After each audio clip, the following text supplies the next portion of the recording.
আসসালামু আলাইকুম, আমন্ত্রণ বাংলাভিশন সংবাদে আপনাদের সঙ্গে আছি আমি নাদিয়া আশরাফ।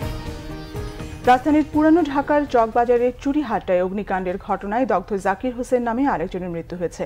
ঢাকা মেডিকেলের বার্ন ইউনিটে সকাল 8:30টার দিকে মারা যান তিনি। ঘটনার রাতে ইসলামবাগ থেকে রিকশায় করে বাবুবাজারের বাসায় যাচ্ছিলেন জাকির হোসেন। আগুনে তার শরীরের 35% পুড়ে যায়। জাকির হোসেনের বয়স হয়েছিল 50 বছর। এ নিয়ে ভয়াবহ এই অগ্নিকাণ্ডে মৃতের সংখ্যা বেড়ে দাঁড়ালো 71 জনে। এর আগে শুক্রবার মৃত্যু হয়েছে রেজাউলের। শুক্রবার ভোর 5টার দিকে তাকে মৃত ঘোষণা করেন ডাক্তাররা। গত 20 ফেব্রুয়ারি রাতে চকবাজারের চুরিহাট্টায় ভয়াবহ অগ্নিকাণ্ডে দগ্ধ দুজন এখনও চিকিৎসাধীন ঢাকা মেডিকেলের বার্ন ইউনিটে। তুচ্ছ ঘটনাকে কেন্দ্র করে সাভারে বন্ধুর হাতে খুন হয়েছে এক বন্ধু। ঘটনায় জড়িত অভিযোগে আটক করা হয়েছে দুজনকে। সাভার পৌর এলাকার সিআরপি চাপাইন এলাকায় গতরাতে এই হত্যাকাণ্ড হয়। নিহত সোহাগ সাভারের স্টুডেন্ট স্কুল অব বাংলাদেশ নামে শিক্ষা প্রতিষ্ঠানের 8ম শ্রেণীর ছাত্র। সে সাভারের চাপাইন এলাকার সাইদুর রহমানের ছেলে। স্থানীয়রা জানায়, শুক্রবার সাভারের সিআরপিতে বিশেষ দিবসের মেলায় বাগবিতণ্ডার এক পর্যায়ে সোহাগকে ছুরিকাঘাত করে পালিয়ে যায় মিঠু ও প্রান্ত। গুরুতর আহত অবস্থায় তাকে স্থানীয় হাসপাতালে নেওয়া হলে ডাক্তার তাকে মৃত ঘোষণা করেন। রাতেই সাভারের রাজফুলবাড়িয়া থেকে মিঠু ও প্রান্তকে আটক করেছে পুলিশ।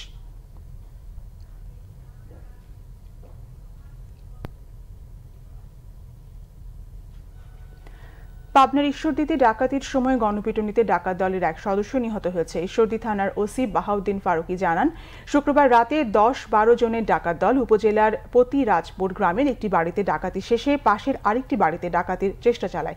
এ সময় বাড়ির লোকজনের চিৎকারে এলাকাবাসী ডাকাত দলকে ধাওয়া করে। তাড়া খেয়ে সবাই পালিয়ে গেলেও ডাকাতদের এক সদস্যকে ধরে ফেলে স্থানীয়রা। পরে তাকে গণপিটুনি দিলে সেখানেই মারা যায় ওই ডাকাত সদস্য। তবে নিহতের পরিচয় জানা যায়নি। পাকিস্তানে বন্দী ভারতীয় পাইলট অভিনন্দন বর্তমানকে ফেরত পাঠালে উত্তেজনা কমেনি দুই দেশের সেনাদের মধ্যে। শুক্রবার সন্ধ্যা থেকে কাশ্মীরে সীমান্তে গোলাগুলি করেছে ভারত ও পাকিস্তানের সেনারা। এতে উভয় দেশের 4 নাগরিক নিহত হয়। সকল আনুষ্ঠানিকতা শেষে বন্দী পাইলটকে শুক্রবার স্থানীয় সময় 9টায় পাঞ্জাবের ওয়াগা সীমান্ত দিয়ে ভারতের হাতে তুলে দেয় পাকিস্তান।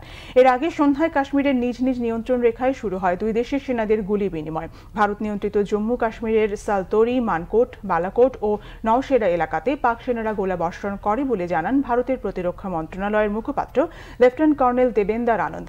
গোলাগুলিতে একই পরিবারের এক নারী ও 2 শিশু নিহত হয়। এদিকে পাকিস্তান নিয়ন্ত্রিত আজাদ কাশ্মীরের কোটলি পান্ডু এলাকার সীমান্তে ভারতীয় সেনারা গুলি চালিয়েছে বলে অভিযোগ করেছে পাকিস্তানি কর্তৃপক্ষ। এতে এক তরুণ নিহত হয়েছে বলে দাবি পাক সেনাদের। এই ছিল এখনকার মতো। পরের সংবাদ দুপুর 2টায়। এর আগে একটা নিউজ টপ 10 দেখার আমন্ত্রণ রইল। এছাড়া ফেসবুকে বাংলাভিশন সংবাদ সরাসরি দেখতে লগ ইন করতে পারেন facebook.com/বাংলাভিশনে। সঙ্গে থাকায় ধন্যবাদ।